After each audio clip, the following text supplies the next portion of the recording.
7 araw bago ang halalan, sinubukan na sa mga presinto kung gagana ang PCOS machines. Pero bukod sa ayaw tanggaping balota, iba rin ang bilang ng makina pagdating sa mga lokal na kandidato. Exclusive nagpapatrol, Zian Ambrosio. Sa presinto ng Sampaloc, Manila, nag-testing ng PCOS machine. Pagpasok ng papel, tila barado. Hintayin po natin yung Smartmatic. Nang pumasok at lumabas ang sample ballot, nagtaka mga poll watcher, residente at PPCRB ni isang pangalan ng mayor na ibinoto sa sample, di binasa na machine. 10 ang bumoto sa mock elections na ito para sa final PCOS testing. Ex-Mayor Atienza got 9 votes while Mayor Lim got 1 vote. But in the PCOS, all the mayors got 0. Parang may daya yung machine eh. Kasi iba-iba lumalabas eh. Paano mo nasabi na iba-iba? Yung binoto namin, puro wala.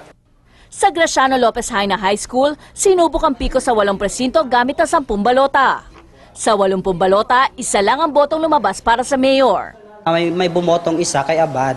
So hindi namin kilala si Abad bakit may bumoto sa kanya. Pero ang kilalang kilala dito ay si Lim at saka si Atienza. Pero pagdating sa national positions, mula senador hanggang presidente, binasa naman ang tama ng PCOS machine sa mga boto. Ayon sa isang guro sa iba pang presinto, manipis kasi ang papel ng sample ballot kaya nagkaproblema. Umikot din kami sa Makati. Sa 31 presinto sa Pembo Elementary School, 0 ang botong lumabas para kay mayoralty candidates Binay at Mercado, samantala lahat ng puntos para kay Erwin Genuino. Yung sa papel po kasi, nagbablat siya sa likod. So, yung sa likod nun is yung sa local. So, ang mangyayari kapag kami blat kasi, nagiging invalid. Nakakalungkot kasi we think that we are always expecting and hoping that this will be a very clean election.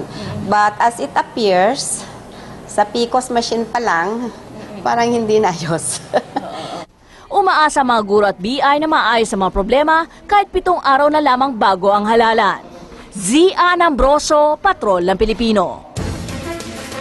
Ayon po sa Smartmatic, may final testing pa raw na gagawin bago i-seal ang PCOS machine.